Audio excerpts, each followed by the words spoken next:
చంద్రబాబు ఉన్నప్పుడు అన్నీ వచ్చాయండి. ఆ వల్ల రాయడము, బోట్లు పెట్టుకోవడం అన్నీ వచ్చాయి. అవన్నీ ఉనిసారు అన్ని పెట్టుకోవాలి.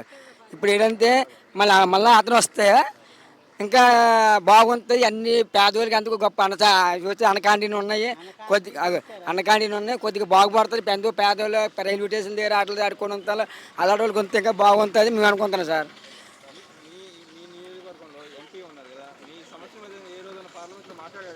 ఎంపీ అంటే మాట్లాడాలి మాకు తెలియదు కానీ మన గంట శ్రీనివాసరావు అంతే. మాకు ఈ ఏరియాకి మాకు తెలుసు భీమిలి లోకల్ ఆనందపురం ఏంటి అంతా అతనిదే. ఒకప్పుడు 2020 కదా, 2018 నుంచి అతను అప్పుడు వెళ్ళిపోయాడు కదా, 13, 12, 14 అంతా అతనిదే చేసాడు. అప్పుడు బాగుంది. అతను ఓడిపోయిన ఇప్పుడు ఏంటంటే ఒక అవకాశం ఇచ్చాము అతనికి. ఇప్పుడు జగన్కి ఆ డాడీ ఒక పేరు ఉన్నాడు కదా, ఒక అవకాశం ఇస్తే అతను ఇచ్చింది బాగోగుంది చేసింది. ఒకప్పుడు ఆశా వర్కులు 6,000 ఇస్తే 10,000 వేసాడు, 4,000కి 6,000 పెంచాడు. అదే మంచిదే. కానీ ఇప్పుడు ఏంటంటే ఆ 10,000 పెంచేది మంచిదే పేదవాళ్ళు ఉంటానే.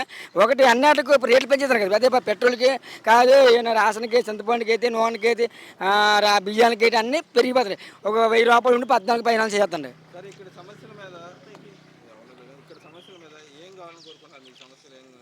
ఇక్కడ ఇక్కడ ఏం కావాలంటే మత్స్యకాయలకి కొద్దిగా జట్టి కావాలి మాకండి. ఇంకా జట్టి కావాలి ఇక్కడ. సో ఇక్కడ ఎంపీ గారు కూడా గెలుస్తారు, భరత్ గారు, గంట గారు గెలుస్తారు. అవునండి. ఒకటి చెప్తాను, ఇక్కడ జట్టి కావాలి మా దగ్గర. ఈ జట్టి అంతే మాకు డేంజర్ అయిపోతుంది. ఇక్కడ తెప్పలు తెప్పలు వెళ్తే చూడు, మే నెల నుంచి జూన్ నెల వరకు, జూలై వరకు మా డేంజర్. ఇక్కడ ఏటకి వెళ్ళలేకపోతాం మత్స్యకాయలు అందరూ వెళ్ళండి. మీరే ఆలోచించి వచ్చిన నాయకులు గట్టి చెప్పుకొని ఓట్లేయండి. ఓకే, అలాగే సార్. Thank you.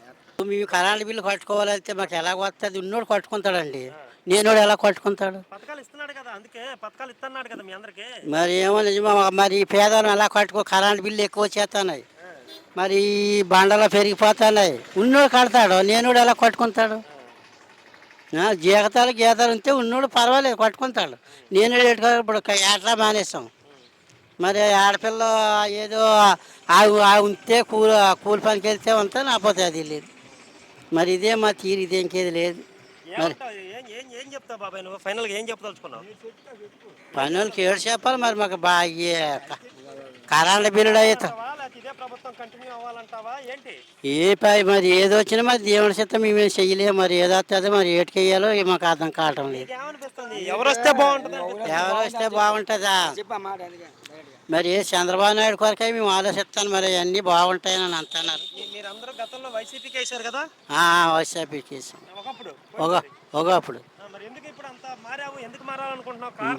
కారణం అంటే మరి మాకు తినడానికి వాటికి మరి గ్యాస్ బండ్లు ఇవన్నీ మాకు కొద్దిగా రొక్కలు మాత్రం. ఇంతకుముందు అంతే అప్పుడు పనికి వెళ్ళాను, ఇప్పుడు ఏది లేదు. మాకు ఖర్చులు బాగా పెరిగిపోయినాయి అంటావా?